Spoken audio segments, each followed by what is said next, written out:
밤중에 갑자기 잠에서 깨어난 적이 있습니까? 아무 이유 없이 심장이 뛰고 뭔가 잘못되었다는 느낌이 들면서 말입니다. 하지만 동시에 이상한 설렘도 함께 느껴집니다. 마치 오랫동안 잠들어 있던 무언가가 당신 안에서 움트기 시작하는 것 같은 느낌 말입니다. 이것이 바로 칼 융이 말한 영혼의 깨달음이 시작되는 순간입니다. 그것은 조용히 때로는 고통스럽게 하지만 불가피하게 당신의 내면 깊은 곳에서 일어나는 혁명입니다. 많은 사람들이 이 과정을 위기로 여깁니다. 갑자기 평범했던 일상이 의미 없게 느껴지고 지금까지 중요하다고 생각했던 것들이 공허해 보입니다. 성공 인정, 물질적 풍요로움 같은 것들이 더 이상 만족을 주지 못합니다. 대신 설명할 수 없는 공허함과 갈망이 마음을 채웁니다. 하지만 융은 이것을 위기가 아닌 기회라고 보았습니다. 영혼이 더 큰 진실을 향해 깨어나고 있다는 신호라고 말했습니다. 당신이 지금까지 살아온 표면적인 삶에서 벗어나 진정한 자신과 만날 준비가 되었다는 표시라고 해석했습니다. 이런 깨달음의 순간은 보통 중년기에 찾아옵니다. 윤근 이를 인생의 정오라고 불렀습니다. 태양이 가장 높이 떠 있지만 동시에 서쪽으로 기울기 시작하는 시점과 같습니다. 당신은 인생의 첫 번째 절반에서 이루고자 했던 목표들을 대부분 달성했거나 혹은 그것들이 생각만큼 중요하지 않다는 것을 깨달았습니다. 어린 시절부터 우리는 사회가 요구하는 역할을 수행하며 살아왔습니다. 좋은 학생이 되고 성공한 직장인이 되고 책임감 있는 부모가 되고 인정받는 사회 구성원이 되기 위해 노력했습니다. 이 과정에서 우리는 진정한 자아를 억압하고 사회적 기대에 맞는 가면을 썼습니다. 하지만 어느 순간 이 가면이 무거워집니다. 더 이상 연기하기 어려워집니다. 진정한 자신이 무엇인지, 진짜 원하는 것이 무엇인지 알고 싶어집니다. 이것이 바로 영혼의 깨달음이 시작되는 신호입니다. 오늘 저는 여러분과 함께 이 신비로운 여정을 깊이 탐구해보고 싶습니다. 영혼의 깨달음이 일어날 때 나타나는 9가지 단계를 통해 당신이 지금 어느 지점에 서 있는지, 그리고 앞으로 어떤 변화들이 기다리고 있는지 자세히 알아보겠습니다. 이것은 단순한 심리학적 분석이 아닙니다. 이것은 당신의 영혼이 진정한 자신으로 다시 태어나는 과정에 대한 지도입니다. 고통에서 시작되지만 궁극적으로는 해방과 평화로 이어지는 여정에 대한 상세한 안내서입니다. 첫 번째 신호는 어둠과의 대면입니다. 윤근 이를 그림자와의 만남이라고 불렀습니다. 이것은 영혼의 깨달음 과정에서 가장 고통스럽지만 동시에 가장 중요한 단계입니다. 갑자기 당신은 자신 안에 어두운 면들을 보게 됩니다. 지금까지 숨기려 했던 분노, 질투, 두려움, 이기심 같은 감정들이 표면으로 떠오릅니다. 더 이상 착한 사람, 성공한 사람, 완벽한 사람이라는 가면을 쓰고 있을 수 없게 됩니다. 이 과정은 매우 혼란스럽습니다. 지금까지 자신이 누구라고 생각했는지에 대한 모든 확신이 흔들립니다. 나는 정말 좋은 사람일까? 내가 지금까지 해온 선택들이 정말 옳았을까? 내가 사랑한다고 생각했던 사람들을 정말로 사랑하는 걸까? 아니면 그들로부터 무언가를 얻기 위해서였을까? 윤기 상담한 한 중년 남성의 이야기를 기억합니다. 그는 성공한 변호사였고 완벽한 가정을 가지고 있었습니다. 모든 사람들이 부러워하는 삶을 살고 있었죠. 하지만 어느 날 갑자기 자신이 평생 거짓말을 해왔다는 생각이 들기 시작했습니다. 자신이 정의를 위해 일한다고 믿었지만 실제로는 돈과 명성을 위해 일해왔다는 것을 깨달았습니다. 자신이 가족을 사랑한다고 생각했지만 실제로는 그들을 자신의 성공을 증명하는 도구로 여겨왔다는 것을 인정해야 했습니다. 자신이 친구들과 진실한 관계를 맺고 있다고 생각했지만 실제로는 모든 관계가 계산적이고 이익을 추구하는 것이었다는 사실에 직면했습니다. 이런 깨달음은 매우 고통스럽습니다. 마치 지금까지 살아온 인생 전체가 거짓말이었다는 것을 인정하는 것과 같습니다. 하지만 융은 이것이 필요한 과정이라고 강조했습니다. 거짓된 자아가 무너져야만 진정한 자아가 나타날 수 있기 때문입니다. 그림자와의 만남은 단순히 자신의 어두운 면을 인정하는 것 이상입니다. 그것은 인간의 복잡성과 모순을 받아들이는 과정입니다. 당신은 선과 악이 명확히 구분되는 단순한 존재가 아니라 빛과 어둠이 공존하는 복합적인 존재라는 것을 깨닫게 됩니다. 이 단계에서 많은 사람들이 우울감을 경험하거나 자신의 인생 전체가 무의미하게 느껴질 수 있습니다. 어떤 사람들은 갑작스러운 분노 폭발을 경험하기도 하고 어떤 사람들은 깊은 슬픔에 빠지기도 합니다. 이 모든 것들은 억압되어 있던 감정들이 표출되는 자연스러운 과정입니다. 중요한 것은 이런 어두운 감정들을 판단하지 않고 받아들이는 것입니다. 그것들을 없애려 하거나 다시 억압하려 하지 말고 그것들도 당신의 일부라는 것을 인정하는 것입니다. 융은 이것을 그림자의 통합이라고 불렀습니다. 두 번째 신호는 가짜 자아의 붕괴입니다.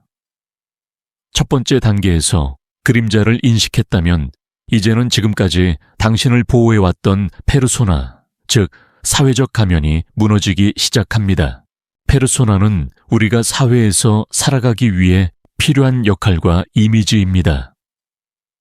직장에서의 전문가 이미지, 가정에서의 좋은 부모 이미지, 친구들 사이에서의 재미있는 사람 이미지 같은 것들입니다. 이런 페르소나들은 어느 정도는 필요하고 유용합니다. 하지만 문제는 우리가 이런 가면들과 자신을 동일시하기 시작할 때 발생합니다. 영혼의 깨달음 과정에서는 이런 동일시가 깨집니다. 당신은 더 이상 다른 사람들의 기대에 맞추려 하지 않게 됩니다. 직장에서 요구하는 역할, 가족에서 기대하는 모습, 사회에서 바라는 인상 같은 것들이 무거운 짐처럼 느껴집니다. 이전에는 자연스럽게 할 수 있었던 사회적 상호작용들이 이제는 연기를 하는 것 같고 지치게 만듭니다. 회사 회식에서 가식적인 웃음을 짓는 것이 어려워집니다.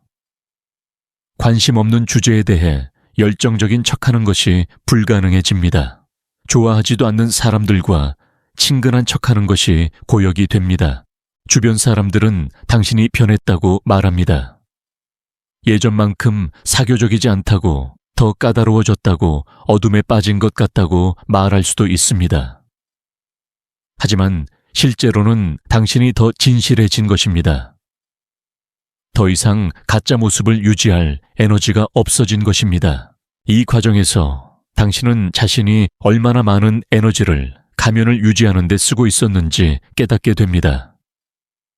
다른 사람들을 기쁘게 하기 위해, 갈등을 피하기 위해, 인정받기 위해 얼마나 많은 노력을 기울였는지 알게 됩니다. 그리고 이제 그런 노력들이 무의미하게 느껴집니다. 이 단계에서 많은 사람들이 직업을 바꾸거나 관계를 정리하거나 생활 방식을 근본적으로 변화시킵니다.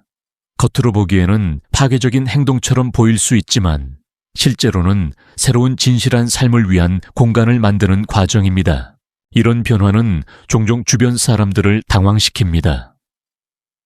가족들은 당신이 책임감을 잃었다고 걱정할 수 있고 동료들은 당신이 동기를 잃었다고 생각할 수 있습니다.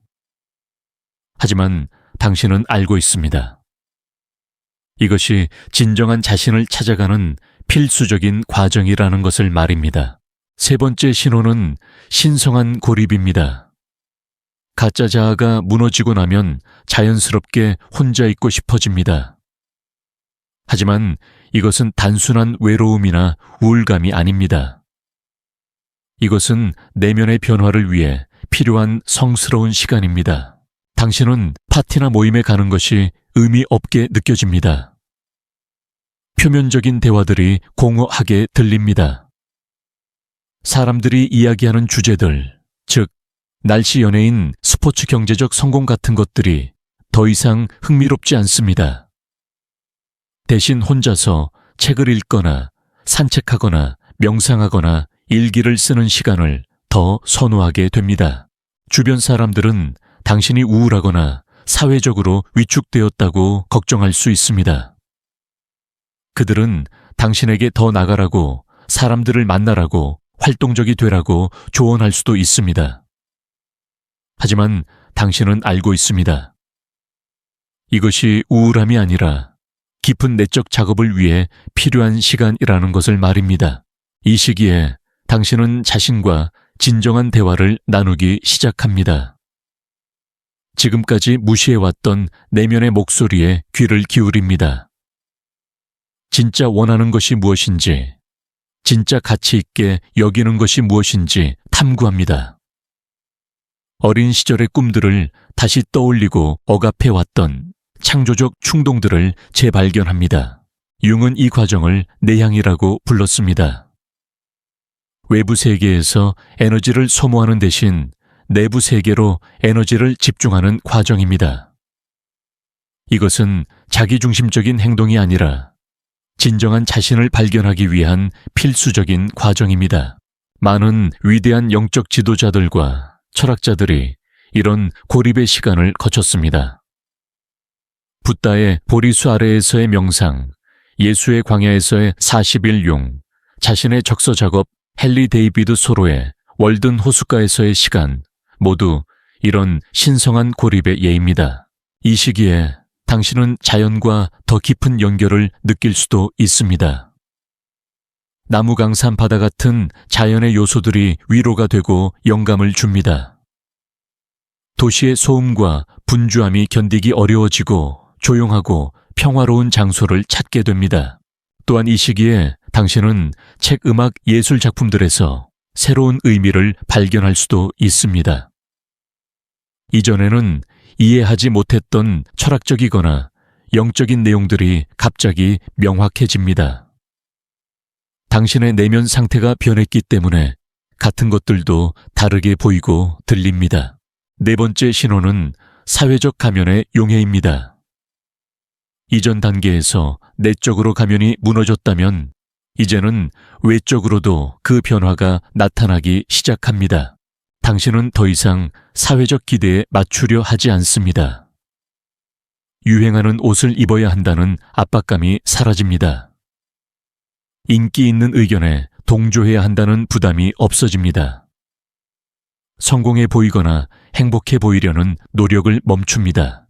대신 당신은 진정한 자신의 취향과 관점을 드러내기 시작합니다. 이전에는 다른 사람들이 어떻게 생각할까봐 숨겼던 이상한 취미나 독특한 생각들을 공개합니다. 사회적으로 받아들여지지 않을 수도 있는 진실한 의견을 표현합니다. 예를 들어 당신이 평생 클래식 음악을 좋아했지만 친구들이 지루하다고 여길까봐 숨겨왔다면 이제는 당당히 클래식 음악에 대한 열정을 이야기합니다. 당신이 환경 문제에 깊은 관심이 있지만 다른 사람들이 극단적이라고 생각할까봐 조심했다면 이제는 솔직하게 자신의 환경적 가치관을 표현합니다. 이 과정에서 일부 관계들이 자연스럽게 멀어질 수 있습니다. 당신의 진정한 모습을 받아들이지 못하는 사람들이 떠날 수도 있습니다. 이것은 처음에는 슬프고 외로울 수 있지만 동시에 해방감도 느끼게 됩니다. 더 이상 다른 사람들의 승인을 얻기 위해 자신을 억압할 필요가 없기 때문입니다. 하지만 동시에 진짜 당신을 사랑하는 사람들이 더 가까워집니다. 당신의 진정성에 매력을 느끼는 새로운 사람들을 만날 수도 있습니다. 기존 관계에서도 더 깊고 의미 있는 연결을 경험할 수 있습니다. 당신은 이제 승인을 위해 자신을 포장하지 않습니다. 사랑받기 위해 다른 사람이 되려 하지 않습니다. 이것은 때로는 외로움을 가져올 수 있지만 동시에 깊은 자유감을 선사합니다. 다섯 번째 신호는 동시성의 출현입니다. 윤기 가장 중요하게 여겼던 개념 중 하나입니다. 의미 있는 우연의 일치들이 당신의 삶에 빈번하게 나타나기 시작합니다. 어떤 질문에 대한 답을 찾고 있을 때 우연히 그 답이 담긴 책을 발견합니다. 특정한 사람을 생각하고 있을 때 그 사람으로부터 연락이 옵니다.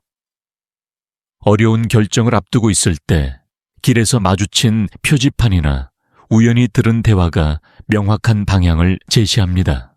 예를 들어 당신이 직업을 바꿀지 말지 고민하고 있는데 우연히 카페에서 옆 테이블 사람들이 정확히 그 주제에 대해 이야기하는 것을 듣게 됩니다. 그들의 대화에서 당신이 필요로 했던 통찰을 얻습니다. 또는 당신이 특정한 기술을 배우고 싶어 하는데 우연히 그 분야의 전문가를 만나게 되거나 관련 강의에 대한 정보를 우연히 접하게 됩니다. 이런 일들이 처음에는 단순한 우연이라고 생각할 수 있습니다. 하지만 점점 더 빈번하고 정확해질 때 당신은 이것이 단순한 우연이 아니라는 것을 깨닫게 됩니다. 마치 우주가 당신과 소통하고 있는 것 같은 느낌을 받습니다.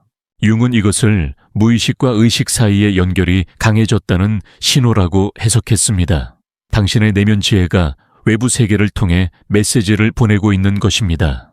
이것은 당신이 더 큰 전체와 연결되기 시작했다는 표시입니다.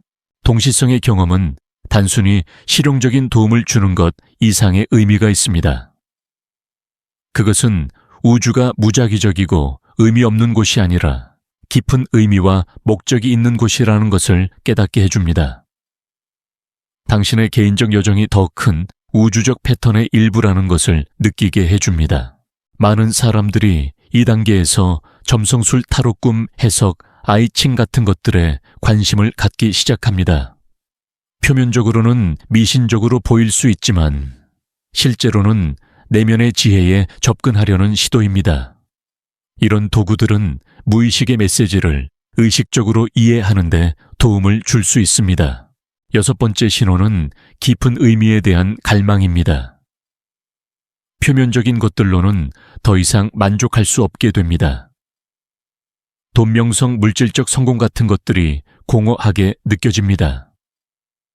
대신 인생의 깊은 의미와 목적을 찾고 싶어집니다. 왜 내가 여기에 있는가? 내 인생의 진정한 목적은 무엇인가? 나는 이 세상에 어떤 기여를 할 수 있는가? 죽음 이후에는 무엇이 있는가? 고통의 의미는 무엇인가? 사랑의 본질은 무엇인가?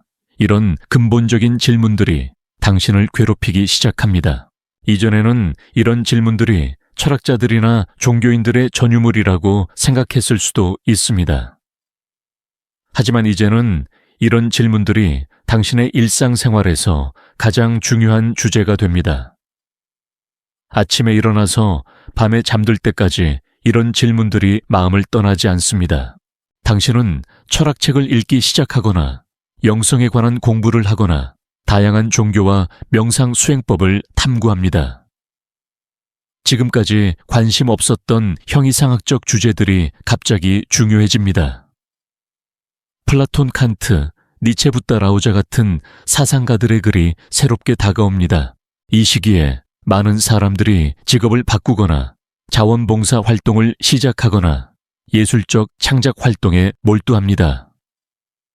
단순히 생계를 위한 일이 아니라 영혼을 만족시킬 수 있는 의미 있는 활동을 찾습니다.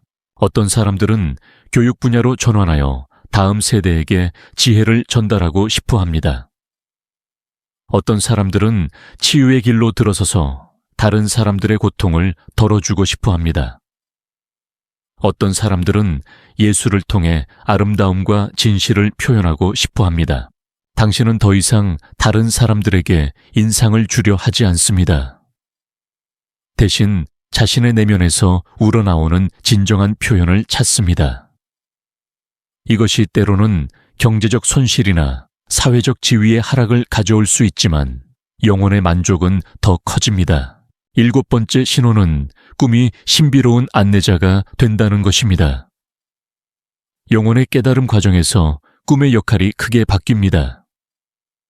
더 이상 단순한 뇌의 정리 작업이 아니라 내면 지혜의 메신저가 됩니다. 당신의 꿈이 더 생생하고 의미심장해집니다.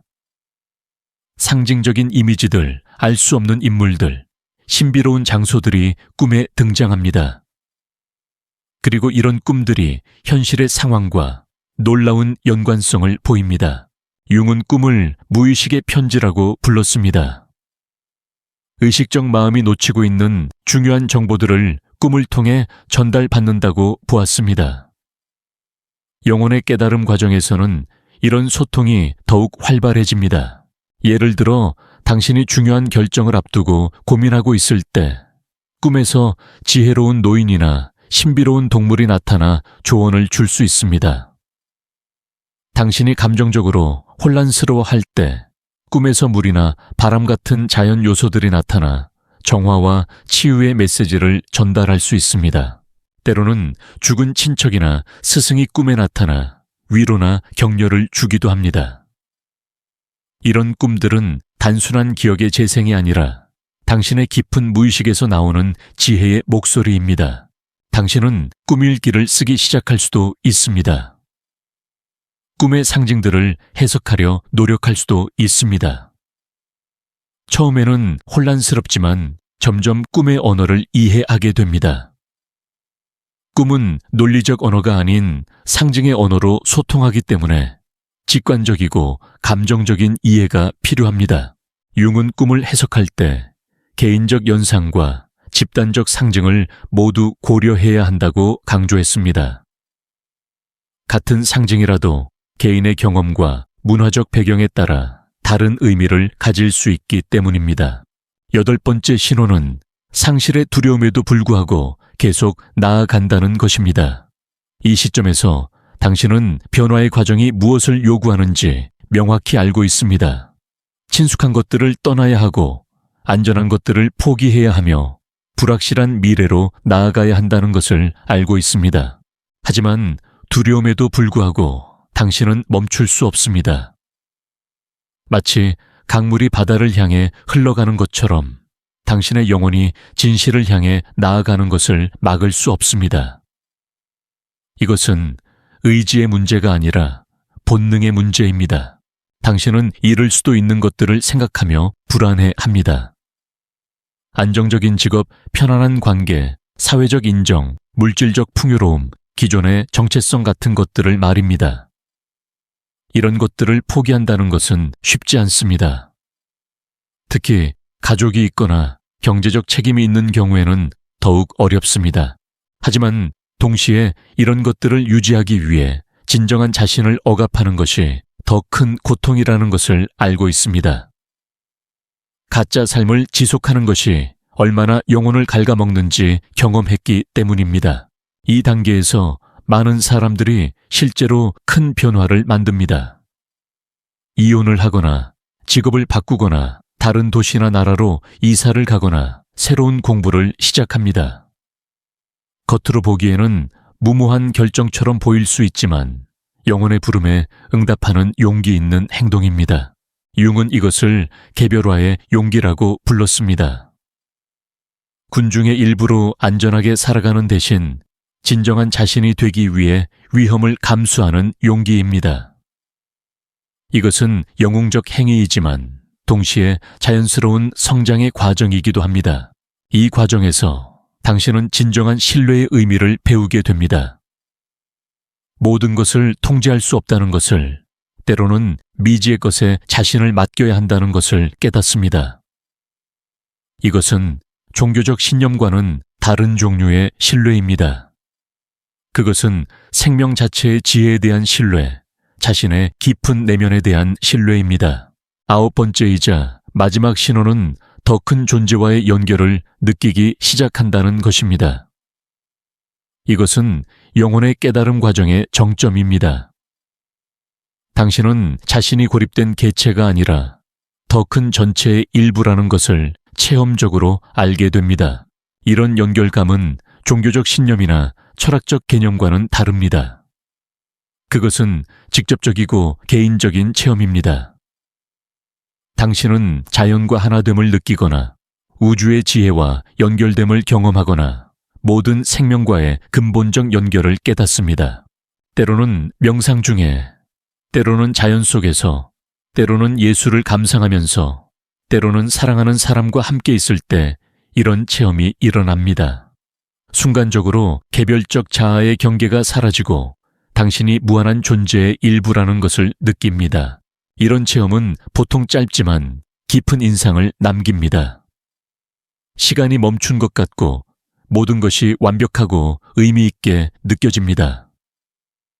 당신은 두려움이나 불안 없이 완전한 평화와 사랑을 경험합니다. 그리고 이후 당신의 삶은 근본적으로 달라집니다. 두려움이 줄어들고 사랑이 늘어나며 평화로움이 일상이 됩니다. 당신은 더 이상 죽음을 두려워하지 않게 됩니다. 왜냐하면 당신이 진정으로 누구인지, 즉 영원한 존재라는 것을 알기 때문입니다. 당신은 다른 사람들을 판단하지 않게 됩니다.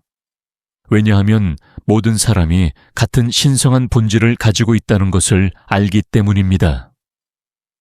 각자가 자신만의 속도로 같은 여정을 걸어가고 있다는 것을 이해합니다. 당신은 물질적 성공이나 사회적 인정에 대한 집착이 줄어듭니다. 이런 것들이 나쁘다는 것이 아니라 그것들이 진정한 행복의 원천이 아니라는 것을 알기 때문입니다. 진정한 만족은 내면에서 오고 진정한 풍요는 존재 자체에서 온다는 것을 깨닫습니다. 융은 이 상태를 자기 실현이라고 불렀습니다. 개별적 자아를 넘어서 진정한 자기, 즉 우주적 자아와 연결된 상태입니다. 이것은 영혼의 깨달음 과정의 궁극적 목표입니다. 하지만 융은 또한 이것이 끝이 아니라 새로운 시작이라고 강조했습니다. 이런 깨달음을 얻은 후에는 이를 일상생활에 통합하고 다른 사람들을 돕는 데 사용해야 한다고 말했습니다. 깨달음은 개인적 성취가 아니라 집단적 봉사를 위한 준비 과정입니다. 이 9단계의 여정은 모든 사람에게 똑같이 일어나지 않습니다. 어떤 사람은 빠르게 진행하고 어떤 사람은 천천히 진행합니다. 어떤 단계는 건너뛸 수도 있고 어떤 단계는 반복될 수도 있습니다. 또한 각 단계가 명확히 구분되는 것이 아니라 서로 겹치기도 합니다. 중요한 것은 이 과정을 신뢰하고 인내하는 것입니다. 비록 고통스럽고 혼란스러울 수 있지만 이것은 당신을 더 진실하고 완전한 존재로 만들어가는 과정입니다. 마치 나비가 되기 위해 애벌레가 번데기 과정을 거쳐야 하는 것처럼 진정한 자아가 되기 위해서는 이런 변화의 과정이 필요합니다. 만약 당신이 지금 이런 과정을 겪고 있다면 혼자가 아니라는 것을 기억하세요. 역사상 수많은 사람들이 같은 길을 걸어왔습니다. 소크라테스 붓다, 예수 라오자 룸이, 에크하르트 융 자신을 포함하여 모든 위대한 영적 스승들이 이런 여정을 경험했습니다. 그리고 그들 모두가 증언하는 것은 이 여정의 끝에 진정한 평화와 자유가 기다리고 있다는 것입니다. 고통에서 시작된 여정이 기쁨으로 끝나고 혼란에서 시작된 과정이 명료함으로 귀결되며 죽음과 같은 경험에서 시작된 변화가 새로운 생명의 탄생으로 완성됩니다. 융이 우리에게 남긴 가장 중요한 메시지는 이것입니다.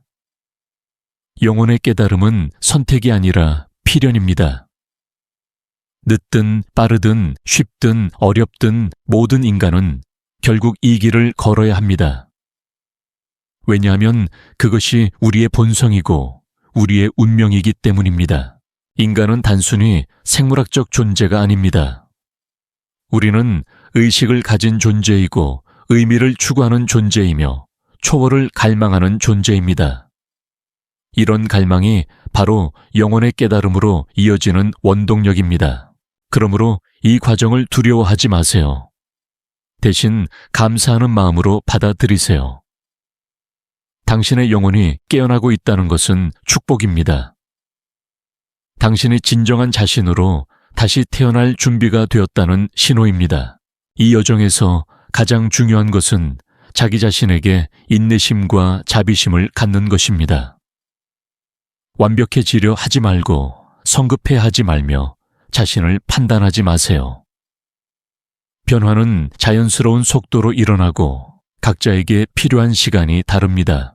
또한 이 과정에서 도움을 구하는 것을 주저하지 마세요. 좋은 상담사나 영적 스승 또는 같은 여정을 걸어가는 동료들과의 만남이 큰 도움이 될 수 있습니다. 혼자서 모든 것을 해결하려 하지 말고 지혜로운 안내를 받아들이세요. 마지막으로 이 여정이 개인적인 성취에서 끝나지 않는다는 것을 기억하세요. 진정한 영혼의 깨달음은 자기 중심성을 넘어서 타인에 대한 사랑과 봉사로 이어집니다. 당신이 받은 선물을 다른 사람들과 나누고 아직 어둠 속에서 헤매는 이들에게 빛이 되어 주세요. 고통에서 시작된 이 여정은 반드시 기쁨으로 끝날 것입니다.